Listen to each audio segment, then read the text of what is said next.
New video this morning that shows what happens in the moments before Alex Preddy was shot and killed by Border Patrol. Accounts of what happened from ICE and Secretary Kristi Noem differ sharply from eyewitness views and even the videos. Then breaking news, a temporary restraining order barring the Department of Homeland Security from destroying evidence. Donald Trump is absolutely losing it right now as his attempt to cover up the cold-blooded murder of Alex Jeffrey Peretti has utterly failed. Donald Trump is stunned as his own MAGA base is turning against him based on this despicable cover-up. Donald Trump is seeing groups like the NRA turning against him. Donald Trump is seeing MAGA Republicans in the House and Senate turning against him. Donald Trump is seeing MAGA influencers. He's seeing groups like Barstool turn against him. He's seeing far right-wing writers turn against him. He's seeing other Second Amendment advocates turning against him.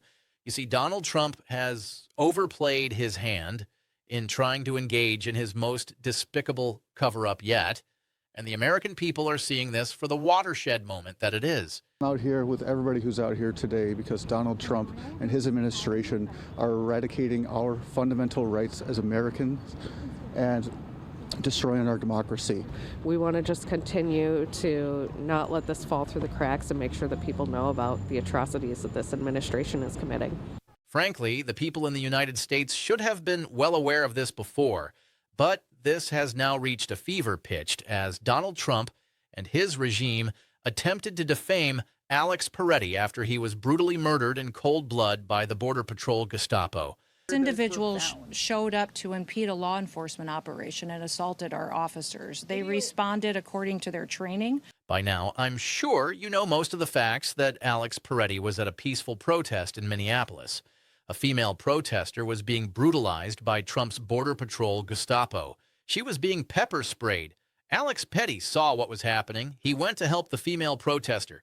That's when the Border Patrol Gestapo started pepper spraying Perry. They then started beating on him. They gang tackled him. They threw him to the floor. They plunged him over and over again, and then they shot him repeatedly, at least 11 times, and Petty was killed. Thereafter, the Trump regime tried to frame Perry and say it was because he had a concealed handgun. This individual went and impeded their law enforcement operations, attacked those officers, had a weapon on him, and multiple dozens of rounds of ammunition, wishing to inflict harm on these officers, coming brandishing like that. Well, then it turned out that he did indeed have a concealed handgun, but he was a legal permit holder of a concealed handgun. He never took the handgun out of its holster. The handgun was where it was supposed to be the entire time. It's exactly why we have a Second Amendment. And in fact, what appears to have taken place is that Trump's Border Patrol Gestapo went into the holster, took out the handgun. Then, when there was no handgun in sight, when there was no threat whatsoever, and by the way, there was no threat whatsoever the entire time, the Border Patrol Gestapo murdered Alex Petty in cold blood. He never brandishes the gun or even reaches for it in any of the videos publicly posted. And look at this. A federal officer pulls Preddy's gun from the back of his pants on this video as the agent next to him draws his weapon. That agent then fires all or most of the 10 shots we can hear after Preddy was disarmed right in front of him. We're learning lots of information about Petty. What an incredible, courageous person he is. He's the type of hero who did exactly what he did before he was brutally murdered by Trump's Border Patrol Gestapo, where he helped the female protester who was being brutalized by the Gestapo. Perry was an ICU nurse. He worked at the Minneapolis VA. A vigil was held to honor the life of Alex Preddy, the 37-year-old who was a U.S. citizen and a nurse and was born in Illinois.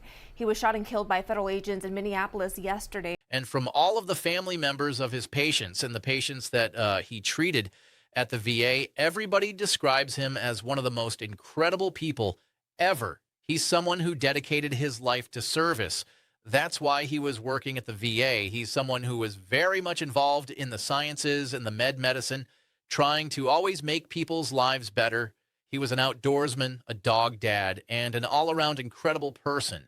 And when the Trump regime immediately came out with statements trying to frame Perry, calling him a domestic terrorist, saying that because he had a concealed carry permit, that he deserved to be murdered by the Border Patrol.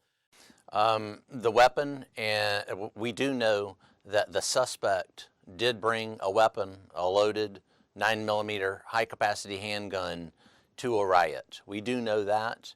As far as what happened in that intervening moment with the video that you just showed, that's going to come to light through the investigation. Gestapo, Donald Trump, Greg Bavino, Christie. Bano heads the Border Patrol. Christine heads the Department of Homeland Security. She's the DHS secretary. They all came out with statements. Why in the world would you concealed carry at a protest? You're not allowed to do that. You're going to die. And then, so people were asking, so you're saying that if you peacefully protest, First Amendment right, conceal carry with the legal permit, Second Amendment right, you deserve to be shot and killed. You deserve to be murdered. What the hell are you talking about? And folks, the impact of Donald Trump's disastrous cover-up and this brutal murder is now reverberating across the country and across the world.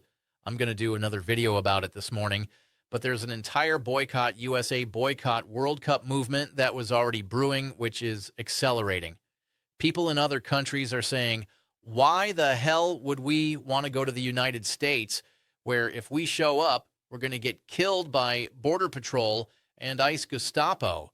Who wants to go to a World Cup game when you can die, when you can get gassed, when you can get brutalized by the Border Patrol Gestapo? Not to mention that the day began yesterday with Donald Trump threatening 100% tariffs on Canada because Canada was entering into a strategic trade agreement with China, which Donald Trump previously said that he thought was a good idea for Prime Minister Carney to do. And then he calls him Governor Carney. And Trump just goes around offending the entire world, disgracing the United States. And what it was less than 48 hours ago, though, it feels like a week ago or even more at this point, where we age in dog years under the Trump regime, where he basically said if you were in NATO and you fought with the United States in Afghanistan, you didn't really fight on the front lines, that you're a sucker and a loser, and that other nations didn't sacrifice with the United States. That created massive international backlash. Then that led to earlier yesterday morning where the murder of Alex Peretti took place. And then right before that, Donald Trump made these statements attacking Prime Minister Carney in Canada. Let's take a look at what's happening as well. You have the Republican chairman, Representative Gab Birino, who formally requested testimony from ICE CBP USCIS at a full committee hearing. Congress has an important responsibility to ensure the safety of law enforcement and the people they serve to protect. And here's a letter to Todd Lyons, the acting director of ICE, right now. On January 15th, 2016, the Committee on Homeland Security staff invited you to testify at the hearing, and he said, you now have to show up formally. This is the Republican who chairs the Homeland Security Committee saying that these people need to show up, that all of these IC heads and Border Patrol heads need to show up.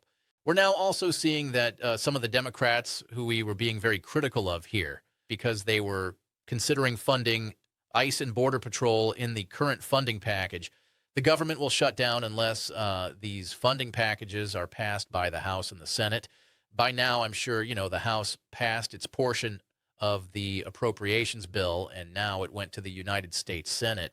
And the senators who may potentially have supported it are now saying they're not going to support it because they will not support any funding bill that gives additional money to the Department of Homeland Security, ICE, and Border Patrol. Leader Schumer for the Democrats put out the following statement.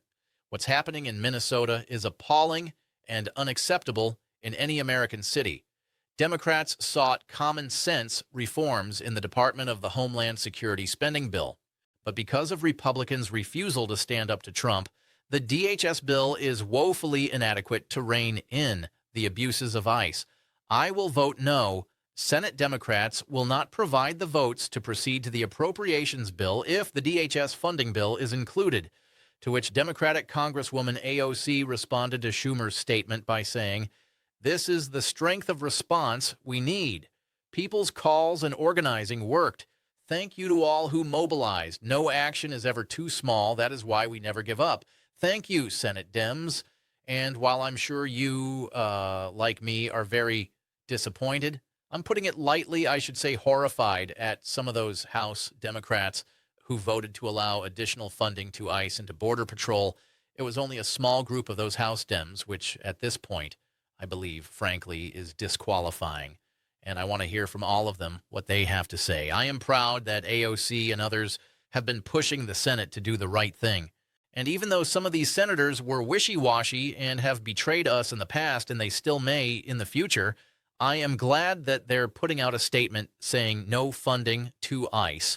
This is an existential issue. If you fund ICE, you should not be reelected at this point.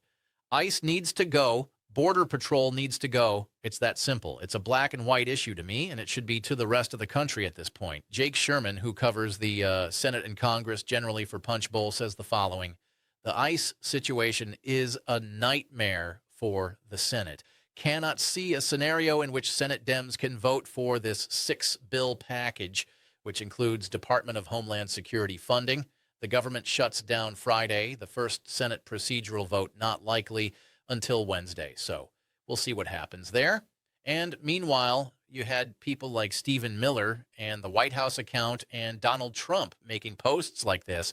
Stephen Miller goes, a would-be assassin tried to murder federal law enforcement, and the official Democrat account sides with the terrorists, referring to Alex Petty as a terrorist and peaceful protesters as terrorists. No, the real terrorist is Stephen Miller, is Donald Trump, is Christine M., is Greg Bavino.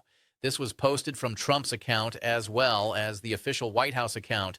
This is the gunman's gun loaded with 2 additional full magazines and ready to go. What is that all about? Where are the local police? Why aren't they allowed to protect ICE officers? And then the statement goes on to call Alex Petty a terrorist and an insurrectionist and the governor's insurrectionist, and then these right-wing influencers like this guy Alex, who's, a total shill, goes, more blood on the hands of Democrats. Dude, shut up. Shut the hell up. But you have people like Tim P. You don't get much more MAGA than Tim P. as a podcaster. He goes empty-hand, the gun in hand. Appears the man may have been disarmed before being shot. This is a chain of events in a greater conflict. Neither side cares at this point what justifies it or doesn't. I don't see Trump winning this one, or how about this guy who writes for Red State? The claim that he approached the officers with a gun with the intent to massacre them is nonsense, because that's what Christine Noem and Greg Bavino and Trump and all these MAGAs were out there saying. They put out a statement right away without even knowing Alex Petty's background, without knowing the heroism he showed his entire life, the selflessness he showed as an ICU nurse, helping veterans and working at the VA without even knowing the facts that he was there peacefully, that he had a concealed carry permit. The Trump regime immediately slandered in his death Alex Petty, and they said he was there to massacre everyone. This was part of his plan to massacre. But even this writer from Red State goes, he doesn't draw the weapon. He doesn't reach for it, and instead he gets pepper sprayed while trying to pull another protester off the ground. No one with the intent to commit a massacre is going to do all of that instead of, just standing back, drawing their weapon and firing. Now, this comes from KFC Barstool. This is the Barstool, right-wing, mag-ish people. Here's what they had to say. And I think these Barstool people are largely responsible, with a lot of other right-wing podcasters, of perverting the minds of lots of young men and teaching them the wrong things about what's alpha and what's strong. It was always weakness masquerading as strength. It was always the most pathetic stuff. And as a man that pissed me off to see all these young men being led down this path towards Trumpian ruin, a fraudster, a disrespectful, vile piece of trash. But anyway, here's what KFC Barstool just posted. 37-year-old ICU nurse Alex Peretti murdered by ICE in broad daylight with zero justification for deadly force. I mean, zero. This feels like a watershed moment in American history that should enact change, but won't. Very reminiscent of Sandy Hook, when we all said, if that didn't get us to change, we never will. Feels like another one of those, because if you cannot admit this was wrong, you're either an idiot or a liar, and I think you're a bad person and an un-American. The hypocrisy from the same people who have been proudly screaming about the First and Second Amendment for hundreds of years now. trying to say protesting and carrying a legal firearm is reason enough to be murdered. What a joke. And the response from Donald Trump and our leaders to walls is all dangerous and pathetic. We're just a third world country now where masked morons with no training and a gun can kill you for no reason other than, well, we won't get in trouble for it, or out of all the dumb entities to blindly follow for your political affiliations supporting ICE. And Border Patrol is by far the most pathetic. ICE agents and their supporters are the biggest trash in America ever. And by the way, you had people like Donald Trump's United States Attorney, or First Assistant United States Attorney for the Central District of California, Bill Saley. He goes, if you approach law enforcement with a gun, there is a high likelihood they will be legally justified in shooting you. Don't do it.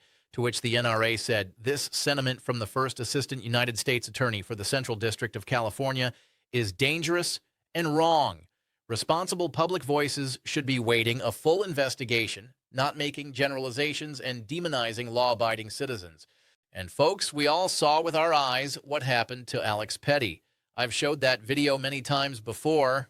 I don't need to show it any more times. You can go and look at it. He was murdered in cold blood. It's not my opinion. It's not my perspective. It is simply the facts. It is what happens on the videotape. I don't need a further investigation. I've seen the video. It is obvious. To the extent there's a further investigation, I want to know who the hell these ICE and Border Patrol agent murderer thugs are and who else they're doing this to that might not be caught on camera. Now, yesterday in the evening, a lawsuit was also filed by the Hennepin County District Attorney's Office. That's the county where Minneapolis is in, demanding immediate access to federal evidence in the Border Patrol agent's deadly shooting during what took place on Saturday. The Border Patrol, Gestapo, ICE, and DHS are refusing to even let the FBI do the investigation. And they've totally prevented the local state officials, Minneapolis PD, State Attorney General's office, from having any part in the investigation whatsoever. The same thing they did to Renee Nicole Good, who ICE murdered in cold blood. They're doing now in connection with the investigation of Alex Prey. They're doing the same thing here that they did there. It is utterly despicable. And so the Hennepin County District Attorney's Office, FI County's office, filed a lawsuit demanding that they be given access to the investigation.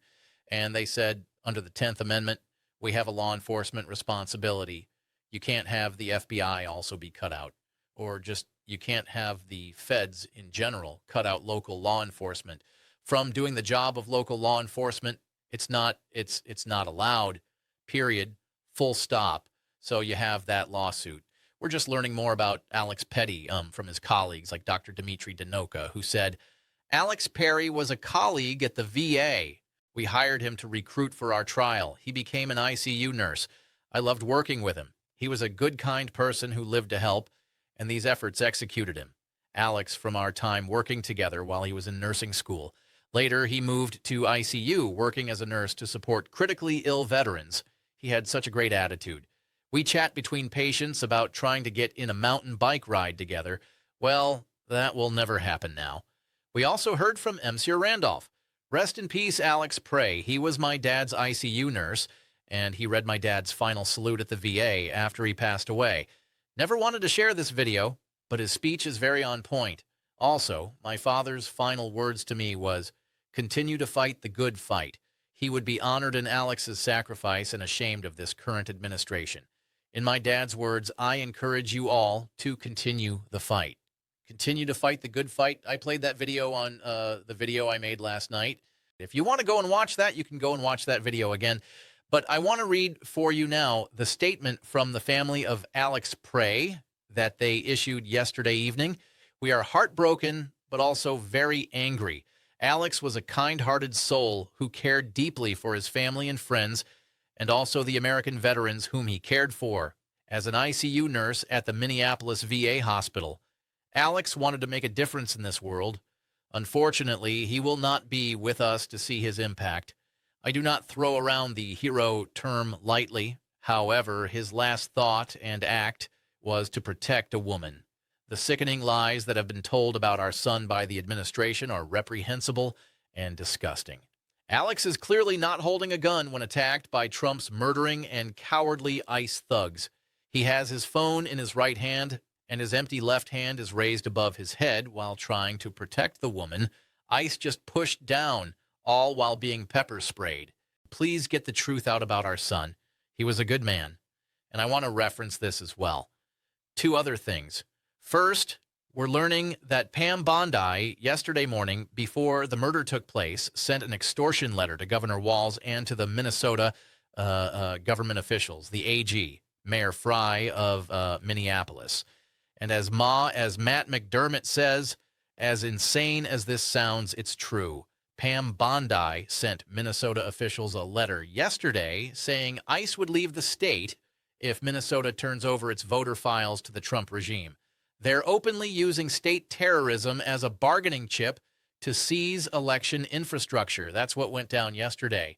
And also, it should be noted that the Trump regime tried to get the Eighth Circuit Court of Appeals to issue an arrest warrant of Don Lemon, and they tried to go around the chief district court judge, who is a George W. Bush appointee. They went around his back while the chief judge was working at home to help his mentally disabled adult son attend certain classes.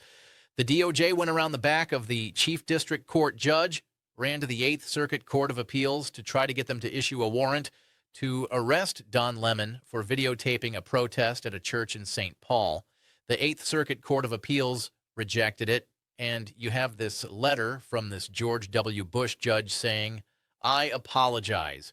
He's writing a letter to the Eighth Circuit when he finds out that Trump DOJ went around his back. I apologize for addressing this letter to you, but for reasons I will describe, I don't have any other option. I'm working from home today as the program that my mentally disabled son attends each day is closed because of the extreme cold. At 11:34 a.m., I received an email regarding the case entitled In Re United States. This is the first that I have heard of any petition for a writ of mandamus. The United States did not have the courtesy to tell me that they would be filing such a petition, nor did the United States serve the petition on me. I am unable to access any documents because at the request of the United States, the case is sealed, apparently even from me. So I have been given about 2.5 hours to respond to a mandamus petition that I have not read and that I cannot read. You have a George W. Bush judge calling out the criminality of the Trump DOJ as they attempted there to get the Court of Appeals, the circuit court, to arrest Don Lemon as well. I know I covered a lot right there, but that's your comprehensive update of everything taking place. I don't want to show the videos of Christine Gnome anymore where she says that Alex Pye is a domestic terrorist. I don't want to show you the Greg Bivino video. I'll show you the screenshot of it where they say that he's a domestic terrorist, but I don't want to hear their voice this morning, so I'm not going to play it. That's what's going down. We'll keep you posted every step of the way. Hit subscribe. Let's get to 50,000 subscribers. You'll get daily recaps from Matt Bars. Thanks for watching.